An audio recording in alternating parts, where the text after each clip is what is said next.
ఏవండోయ్, ఈరోజు మేము పెసరట్టు ఉప్మా చేసుకున్నామండోయ్. మీరంతా మా ఛానల్కి వచ్చి ఓ లుక్కేసి లైకేసి వెళ్ళాలండోయ్. దీని రుచి ఉంటుంది చూశారు, నాలుగట్టుకుని ఊడు రాదంటే నమ్మండి. ఈ మండు టెండల్లో ఈ పెసరట్టు కనుక తిన్నారంటే మీ పొట్ట మంచి గంధం పోసుకున్నంత చల్లగా ఉంటుందండి. పెసలు అంత చలువ చేస్తాయన్నమాట. వడదెబ్బ కొట్టకుండా, చెమటకాయలు రాకుండా, దురదలు రాకుండా కాపాడుతుందండి ఈ పెసరట్టు. మీకో విషయం తెలుసా? మా చిన్నప్పుడు ఇంట్లో ఎవరికైనా కళ్ళు తిరగడం, తలనొప్పి, వామిటింగ్ సెన్సేషన్, దద్దుర్లు ఇలాంటి లక్షణాలు కనిపిస్తే, ఉండు నీకు పైత్యం చేసింది, అల్లం పెసరట్టు తింటే తగ్గిపోతుందంటూ చేసి పెట్టేవారండి. నిజంగానే అవన్నీ తగ్గిపోయేవి. మన ఆహారమే ఔషధం కదండి. ఇంకా పెసర్లు పొట్టుతో రుబ్బి తింటాం కాబట్టి ఇది హై ఫైబర్.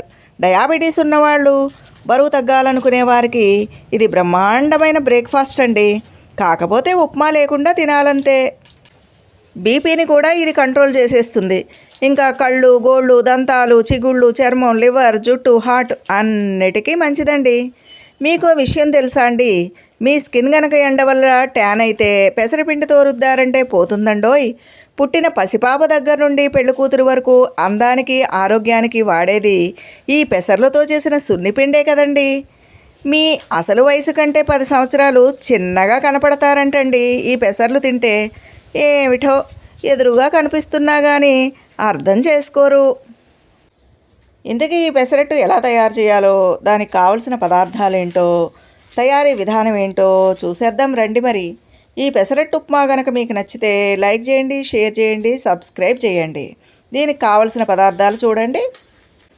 ఇవి పెసలండి. రాత్రిపూట శుభ్రంగా కడిగి, ఒక చెంచా బియ్యం కూడా వేశాను ఈ చిన్న గ్లాస్ తోటి. శుభ్రంగా కడిగి రాత్రి నానబెట్టుకోవాలండి. మేమైతే అసలు బియ్యం కూడా వేసుకోము, కానీ కొత్తగా వేసేవాళ్ళు వాళ్ళకి ఈజీగా దోశలాగా రావడం కోసం ఒక చెంచా బియ్యం వేశాను. ఉదయాన్నే శుభ్రంగా కడిగి పక్కకు పెట్టుకోవాలి. ఆ తర్వాత అల్లం పచ్చిమిర్చి తీసుకోవాలండి.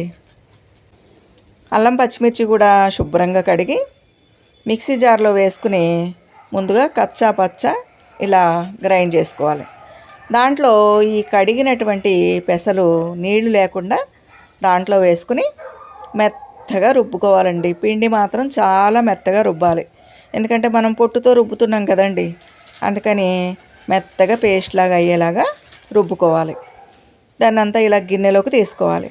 దాంట్లో ఆ పిండికి సరిపడా ఉప్పు వేసుకోవాలి, పసుపు వేసుకోవాలి. వేసుకుని చక్కగా కలుపుకోవాలి. మరి మనం పెసరట్టు ఒక దోశలాగా వేయడానికి వీలుగా కొంచెం సరిపడా నీళ్లు కూడా వేసుకోవాలండి. నీళ్లు కూడా వేసుకుని చక్కగా గరిటె జారుగా కలుపుకోవాలి. కొంచెం చూడండి, పిండి గట్టిగా ఉంది కదా, అందుకని దీంట్లో కొంచెం నీళ్లు పడతాయి అన్నమాట. ఎక్కువ వేసేయకూడదండి, ఒకేసారి కొంచెం కొంచెం వేసుకుంటూ మెల్లగా కలుపుకోవాలి. అలా కలుపుకొని దోశ వేయడానికి అనుకూలంగా ఆ పిండిని తయారు చేసుకోవాలి. ఇలా తయారు చేసుకుని ఒక పక్కకు పెట్టుకోవాలండి. ఎందుకంటే దీనికంటే ముందు ఉప్మా రెడీ చేసుకోవాలి మనం. ఉప్మాకి కావాల్సిన పదార్థాలు ఏంటంటే, చిన్న గ్లాస్ తోటి బొంబాయి రవ్వ తీసుకున్నాను.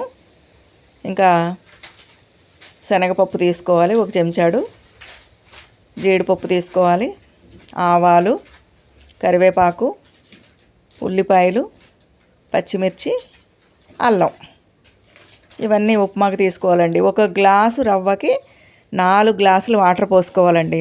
కొంతమంది 3 గ్లాసులు పోస్తారు. 3 గ్లాసులు పోసారంటే ఆ ఉప్మా చాలా గట్టిగా అయిపోతుంది అన్నమాట. ముందుగా ఒక చెంచా నెయ్యి వేసి ఈ జీడిపప్పును వేయించి పక్కకు పెట్టేసుకోవాలి. ఈ జీడిపప్పు మాడిపోకుండా చూసుకోవాలండి. ఏదైనా మాడిపోయిందంటే ఆ రుచి బాగుండదు. పైగా మాడిపోయిన వస్తువులు ఎప్పుడు కూడా మనం తినకూడదనమాట. అందుకని ఏది వేపినా కానీ మాడిపోకుండా జాగ్రత్తలు తీసుకోవాలి. ఆ తర్వాత ఇప్పుడు ముందుగా కొంచెమే వేసుకోవాలండి నూనె. ఆయిల్ ఎక్కువ వేసుకోకూడదు, చాలా కొంచెం ఆయిల్ వేసి దాంట్లోనే ఈ శనగపప్పు, ఆవాలు ఈ రెండు కూడా చిన్న మంట మీద మాడిపోకుండా చక్కగా వేయించుకోవాలండి. చాలామంది ఉప్మా అంటే ఇష్టం ఉండదండి. ఉప్మా అనగానే ఇంట్లో అందరూ ఏమిటి నా కర్మ చెప్పమా అంటూ చెప్పబడిపోతారండి. నాకు ఈరోజు టిఫిన్ వద్దనో, ఆకలి లేదనో, కడుపులో బాగాలేదనో అనడం మనం అందరం కూడా చూస్తూనే ఉంటాం. కానీ ఉప్మా నేను చెప్పినట్లు కనుక మీరు చేశారంటే ఇంకొంచెం ఉందా అని అడుగుతారండోయ్. అలా రుచిగా ఉండడానికి కారణం ఏంటంటే చివరిలో నేను చెప్పే చిన్న చిట్కా అండి. అది ఫాలో అయితే కనుక ఉప్మా రుచి అదుర్స్ అన్నమాట. ఈ విధంగా పోపు అంతా కూడా వేయించేసుకోవాలి. చూడండి చక్కగా వేగిపోయింది కదా. ఇప్పుడు మిగిలిన వస్తువులన్నీ వేసేయాలండి. ఉల్లిపాయ ముక్కలు, పచ్చిమిర్చి, అల్లం ముక్కలు ఇవన్నీ కూడా వేసి చక్కగా దోరగా వేయించేసుకోవాలన్నమాట.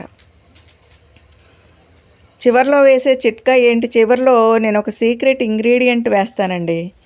మరి దానివల్ల ఉప్మాకి అద్భుతమైనటువంటి రుచి వస్తుందన్నమాట. అదేంటో తెలియాలంటే మీరు చివరి వరకు వేచి ఉండాల్సిందే. చూడండి సన్నగా తరిగిన ఉల్లిపాయ ముక్కలు, పచ్చిమిర్చి, అల్లం ముక్కలు. పచ్చిమిర్చిలో సి విటమిన్ ఉంటుందండి. ఇంకా చర్మం చాలా అందంగా ఉంటుందంటండి పచ్చిమిర్చి ఎక్కువగా వాడేవాళ్ళది. ఇంకా ఐరన్ ఉంటుంది, జలుబు తగ్గుతాయి, ఇన్ఫెక్షన్స్ రాకుండా చూస్తాయి. పచ్చిమిర్చి కూడా ఆరోగ్యానికి చాలా మంచిదండి. ఈ విధంగా ఒక గ్లాస్కి 4 గ్లాసులు వాటర్ పోసుకోవాలండి. ఒక గ్లాసు బొంబాయి రవ్వకి 4 గ్లాసులు వాటర్ పోసుకోవాలి. సరిపడా ఉప్పు కూడా అప్పుడే వేసుకోవాలండి. వేసుకుని చక్కగా నీళ్లు మరిగిన తర్వాత అప్పుడు ఉప్మా రవ్వ వేసుకోవాలి. నీళ్లు మరగకుండా వేస్తే కనుక ముద్ద అయిపోతుంది అనమాట. అందుకని కొంచెం మంట పెద్దగా పెట్టి నీళ్లు చక్కగా మరగనివ్వాలి. నీళ్లు మరుగుతున్నాయండి. మరి బొంబాయి రవ్వ మెల్లగా ఉండలు కట్టకుండా వేసుకోవాలన్నమాట. మొత్తం అంతా ఒకేసారి వేసేయకూడదండి. అలా వేస్తే ఉండలు కట్టేస్తుంది. ఇలా సన్నగా సెలయేరు జాలు వారినట్లు చూడండి ఎలా పడుతుందో అంత చక్కగా బొంబాయి రవ్వ వేసుకుంటూ గరిటతో కలపాలండి. ఈ విధంగా చేసి 2 నిమిషాలు కనుక ఉడికించినట్లయితే ఉప్మా రెడీ అయిపోతుందండి. చివరిలో మనం వేయించి పక్కకు పెట్టుకున్నటువంటి జీడిపప్పు వేసేసుకోవచ్చు. కావాలంటే పల్లీలు కూడా వేసుకోవచ్చండి. పల్లీలు కూడా ఆరోగ్యానికి మంచిదే, జీడిపప్పు కూడా ఆరోగ్యానికి మంచిదే. ఒక 2-3 నిమిషాలు దగ్గరకు అయ్యేంత వరకు కలియబెట్టాలి.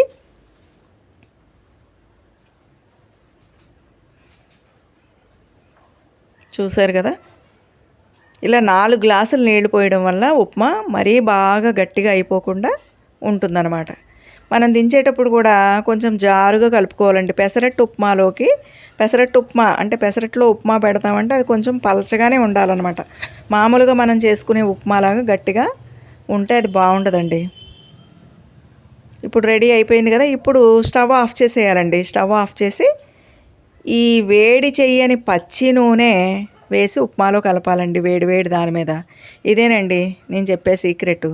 ఇలా వేస్తే కనుక ఉప్మా చాలా అంటే చాలా బాగుంటుంది, చాలా రుచిగా ఉంటుంది. కావాలంటే ఒకసారి ఉప్మా చేసినప్పుడు ఈ చిట్కా పాటించండి. మొదట్లో ఆయిల్ కొంచెం తక్కువ వేసుకోండి, కానీ ఉప్మా అంతా అయిపోయిన తర్వాత స్టవ్ ఆఫ్ చేసి ఈ విధంగా పచ్చి నూనె పోస్తే కనుక చాలా రుచిగా ఉంటుందన్నమాట ఉప్మా.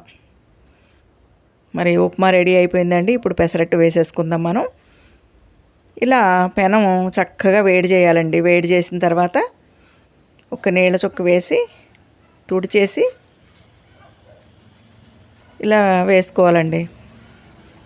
ఈ పెసరట్టు వేసేటప్పుడు మంట లో ఫ్లేమ్లో ఉండాలన్నమాట. పెనం కాలిన తర్వాత మంట తగ్గించేయాలి. చిన్న మంట పెట్టుకుని ఈ విధంగా పెసరట్టు వేసుకుని జీలకర్ర వేసుకోవాలండి పెసరట్టులో తప్పనిసరిగా. ఎందుకంటే మనం పొట్టుతో తింటాం కాబట్టి జీలకర్ర జీర్ణానికి మంచిది.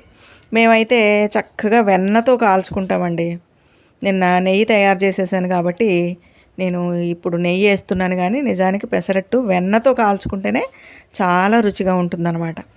వెన్నపూస ఉన్నవాళ్ళు వెన్నతోనే కాల్చుకోండి, లేదంటే నూనె వేసుకోవచ్చు, నెయ్యి కూడా వేసుకోవచ్చు. ఈ విధంగా పెసరట్టు చక్కగా కాల్చుకోవాలి.